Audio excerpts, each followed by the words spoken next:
En manchette ce soir, un ex-professeur de l'UQAT arrêté pour fraude. Il aurait utilisé des stratagèmes pour obtenir des montants de bourse. Des fêtes plus paisibles pour la famille d'un jeune Rouyn-Norandien en rémission du cancer. Et le domaine minier de plus en plus diversifié.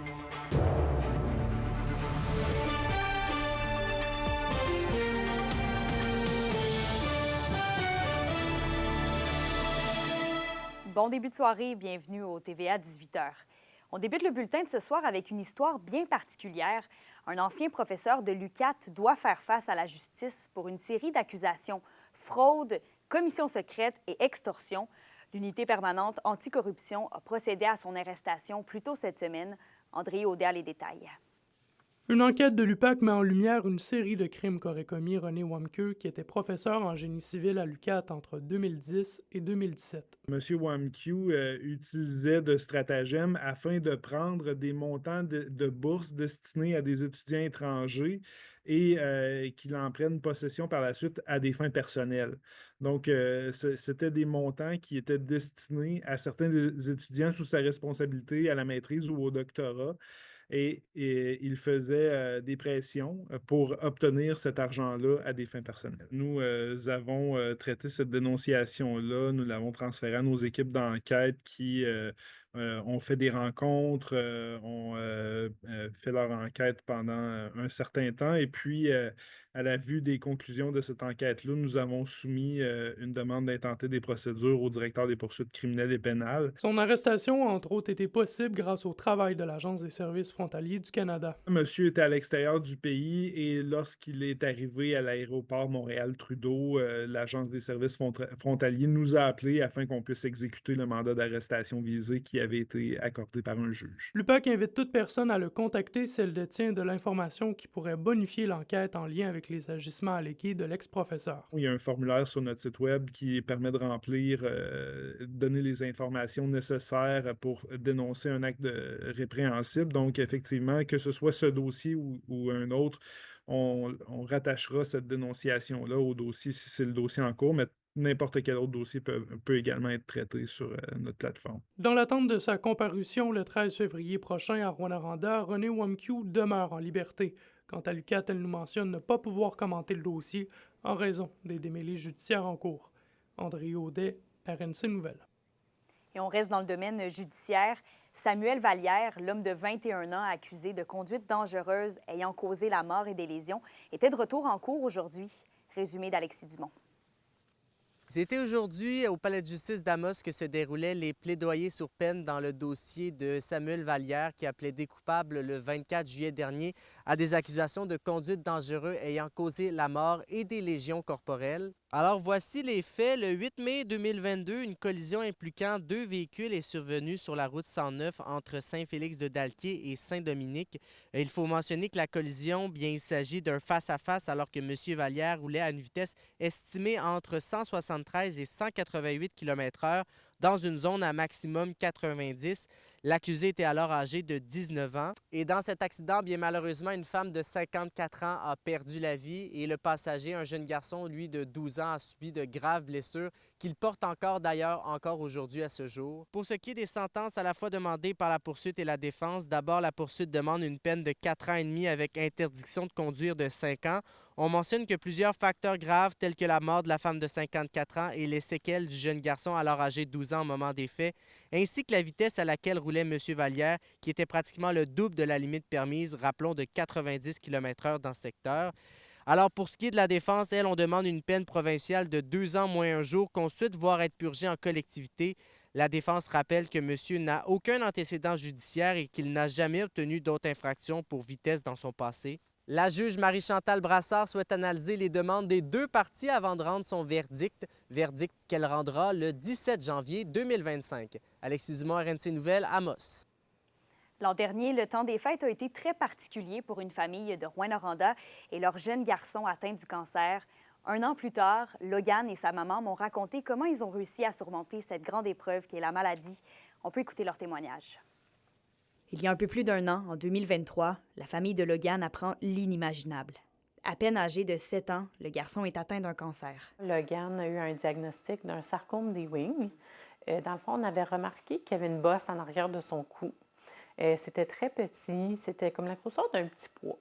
Puis après ça, quand même, plusieurs mois plus tard, ça l'avait grossi quand même assez gros. C'était rendu comme une balle de golf. Au début, c'était tellement vite. Tout s'est passé super vite.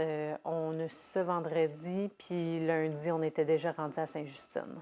Comme il était impossible de traiter la maladie en Abitibi-Témiscamingue, les allers-retours entre Rouyn-Noranda et le CHU Sainte-Justine à Montréal ont fait partie de leur quotidien. Logan avait 14 cycles de traitement, donc c'était aux 2 semaines. Il y avait une semaine que c'était des traitements de 6 jours et l'autre de 2 jours. Puis c'était à chaque jeudi. Donc, à chaque jeudi, on monte à Sainte-Justine. C'est sûr que si on aurait pu avoir les mêmes services ici à Rouyn, ça aurait été vraiment plus facile sur la famille. Dans ce grand tourbillon d'émotions, c'est Leucan, l'association pour les enfants atteints du cancer, qui a servi de repère à la famille de Logan. Leucan nous a tellement aidés. Je pense la première journée, après on a reçu la diagnostic, on a eu un appel de notre conseillère Lise de Leucan. C'est sûr, il y a le côté financier. Il nous aide beaucoup avec l'hébergement, les repas, l'essence aussi. Si l'an dernier, leur temps des fêtes a été marqué par l'isolement, cette année, c'est la rémission du cancer de Logan qu'ils pourront célébrer. Cette année, mes frères et sœurs et tous les nièces et neveux vont être ici. On est vraiment, vraiment contents et j'ai très hâte. Puis Logan, toi, est-ce que tu as hâte de pouvoir fêter différemment Noël cette année? Ouais. Qu'est-ce que tu as le plus hâte? De déballer le cadeau. Kémilia Laliberté pour TVA Nouvelles. Et maintenant, la main-d'œuvre au sein du milieu minier s'en vient de plus en plus diversifiée. C'est du moins ce que révèlent les plus récents chiffres de l'Association minière du Québec. Les détails avec Félix Blaquière. Depuis 10 ans, l'industrie minière québécoise a fait des pas de géant dans la diversification de sa main-d'œuvre. Ce n'est pas un hasard, des stratégies ont été déployées en ce sens. On a mis des programmes en place pour inciter à l'embauche autant des femmes que des personnes des communautés autochtones. Le total des travailleurs issus des Premières Nations a augmenté de 76,7 % à l'échelle provinciale depuis 2014. Puis, les hommes restent majoritaires, mais les emplois occupés par les femmes sont tout de même en hausse. Je suis contente quand je regarde les chiffres aujourd'hui, parce qu'on a vu une augmentation. On parle de 57 % d'augmentation du nombre de femmes. C'est très bon. De son côté, l'Institut national des mines mise sur la représentation de la pluralité dans sa plus récente campagne de promotion des formations minières. De plus en plus de femmes qui travaillent dans l'industrie, mais aussi qui représentent la diversité culturelle également.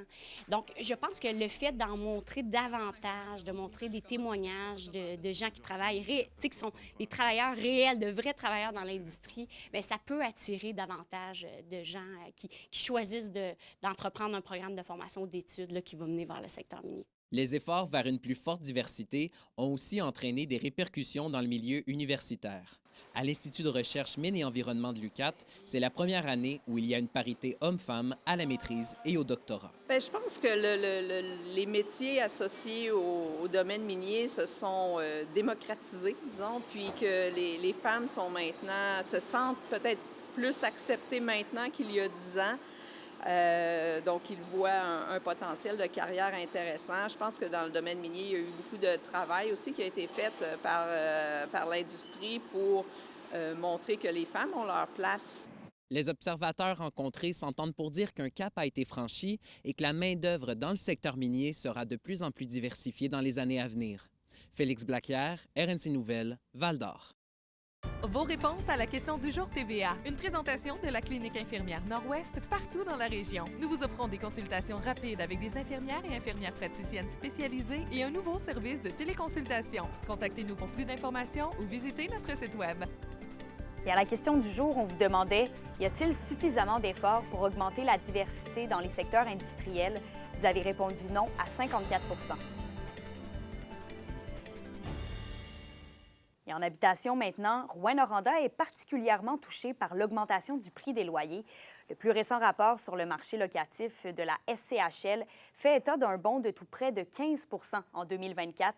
Le regroupement des comités logements et associations de locataires du Québec s'inquiète de cette hausse qu'elle juge alarmante. Il demande des actions concrètes du gouvernement Legault afin de freiner l'explosion des loyers. Et quant au taux d'inoccupation des logements, il est évalué à 0,7 % à Rouyn-Noranda. L'indice boursier minier au TVA Nouvelle 18h est une présentation de GFM Groupe Financier. Dirigeants d'entreprises et particuliers, fiez-vous aux experts de GFM pour vos placements, assurances de personnes et assurances collectives. Car pour vous, ils vont au-delà de la finance. Le président de la troupe à cœur ouvert reçoit le prix Hommage François Gendron. On vous donne les détails après la pause.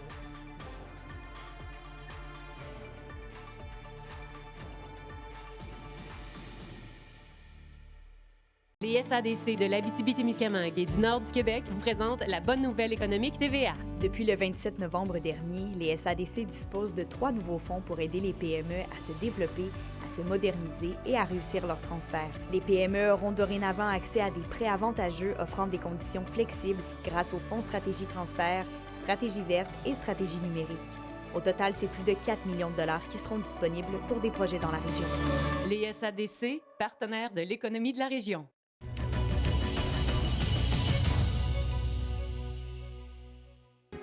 La chronique culturelle vous est présentée par la troupe à cœur ouvert qui vous reçoit avec son spectacle Le Réveillon, présenté du 20 au 22 décembre. Venez réveillonner avec ce spectacle musical et théâtral en formule cabaret. Justine, on vient tout juste de l'entendre, mais c'est demain que la troupe à cœur ouvert va recevoir ses premiers spectateurs pour le spectacle Réveillon.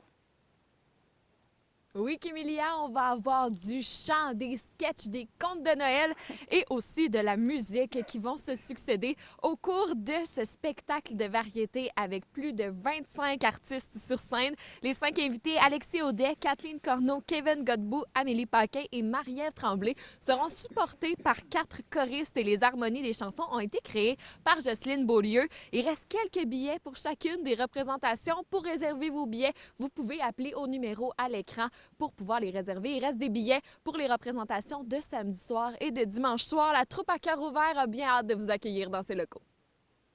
C'est un spectacle de variété. C'est un spectacle où on va bien sûr allier le chant, bien sûr des contes de Noël qui ont déjà été vécus par des personnes et bien sûr des sketchs humoristiques. Alors, c'est un spectacle de variété qui va durer à peu près 2 heures. Alors, ben moi, je pense que le fait qu'on se rapproche des gens, qu'on va être beaucoup plus près, on va sentir une espèce d'ambiance feutré, intime. Alors, je pense que les gens vont adorer cette formule cabaret-là. Et justement, toujours en lien avec la troupe à cœur ouvert, c'est Donald Renaud, le président, qui est récipiendaire du prix Hommage François Gendron de la MRC d'Abitibi-Ouest pour l'année 2024. Un beau félicitations à Donald, qui est président de la troupe à cœur ouvert depuis 1987 et qui s'implique depuis plusieurs années sur la scène culturelle du secteur de l'Abitibi-Ouest, mais aussi au niveau de la communauté en tant qu'intervenant social, que ce soit en tant que bénévole, que comédien ou d'administrateur. Donald est toujours le premier à se porter volontaire et chaque année, le prix Hommage François Gendron vise à reconnaître la contribution au développement du territoire d'un acteur du milieu. Voici ce que ça représente pour Donald d'avoir reçu cette reconnaissance. Premièrement, ce que ça représente, surtout la signification d'un homme comme François Gendron qui représente ce prix-là. François, je disais hier qu'il était proche des gens. Il a toujours été proche des gens. Donc, pour moi, c'est important, surtout, bien sûr, comme mon rôle au niveau de la troupe, mais aussi comme anciennement travailleur social. Là, je suis encore intervenant social au niveau du réseau. Donc, le fait d'être proche des gens, ça signifie beaucoup, ça représente l'humanisme, ça représente aussi faire les choses pour le bien commun puis l'intérêt collectif. Je pourrais dire que c'est comme une deuxième pas personnalité, mais carrière. Pour moi, là, ça a toujours été là, de faire du bénévolat. Et on s'accomplit, on rencontre des gens, on sent qu'on fait aussi du bien. Un gros félicitations à Donald Renaud. C'est un prix bien mérité et n'hésitez pas à aller acheter vos billets pour le spectacle Le Réveillon de la troupe à cœur ouvert qui a lieu en fin de semaine. Oui, merci beaucoup, Justine. Je pense que vous avez des bonnes nouvelles à nous annoncer pour la météo. Il annonce beau dans les prochains jours. Enfin, dans les prochains jours, on aura du soleil. Après la pause, on discute des prévisions météo pour la belle fin de semaine qui nous attend.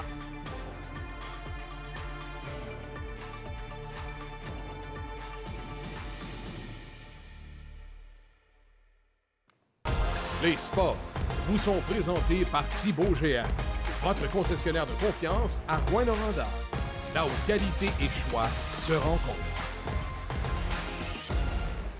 L'heure des vacances a aussi sonné pour les athlètes de la région. Aucun étudiant athlète ne pourra être recruté lors de la période des fêtes au cégep de l'Abitibi-Témiscamingue. Le mouvement Astrel-Gaillard applique donc les règles du RSEQ et suspend du 20 décembre au 5 janvier inclusivement le recrutement de nouvelles recrues. Les activités vont pouvoir reprendre dès le 6 janvier prochain.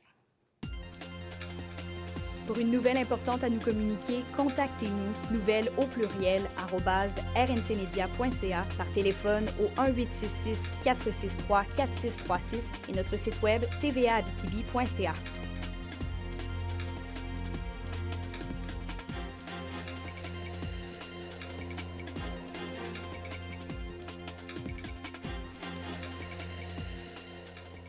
La météo, une présentation de Nicoloto de la Sarre, la capitale du pick-up. Vous y trouverez toujours le meilleur choix, toujours le meilleur prix.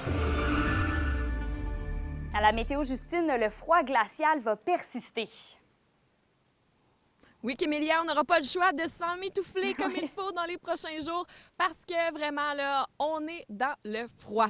Et pour ce soir et cette nuit, en Abitibi, on aura un minimum de moins 22 et un refroidissement éolien qui s'en va jusqu'à moins 30 au cours de la nuit et même des risques d'engelure. Alors, si vous sortez à l'extérieur, là, mettez-vous plusieurs couches de vêtements pour rester au chaud. Et pour le Témiscamingue, on aura un minimum de moins 8 et un refroidissement éolien de moins 21 au cours de la nuit. Demain, sur l'ensemble du territoire, ce sera généralement nuageux avec un maximum de moins 13, un refroidissement éolien de moins 25 le matin. Et en aperçu pour samedi, partout en région, ce sera ensoleillé avec un maximum de moins 19. Si vous venez faire un tour au sentier illuminé de Cisco en fête, qui a été inauguré aujourd'hui, eh bien, mettez vos pantalons de neige, vos mitaines et vos bonnes bottes pour rester au chaud là, pendant que vous prenez votre petite marche dans le parc. Oui, bonne idée. Merci, Justine. Et pour terminer le bulletin de ce soir, je vous informe que le refuge sur 4 pattes à Amos doit fermer ses portes pour un temps indéterminé. C'est en raison d'une maladie extrêmement contagieuse. Ils doivent complètement désinfecter leurs 2 locaux. Donc, pour l'instant, les adoptions de chats sont en suspens. Mais comme le virus ne touche pas les chiens, les adoptions vont avoir lieu comme à l'habitude, tout comme les rendez-vous. Voilà, ça complète. On se retrouve demain pour notre dernier bulletin d'information de la semaine. Passez une belle soirée.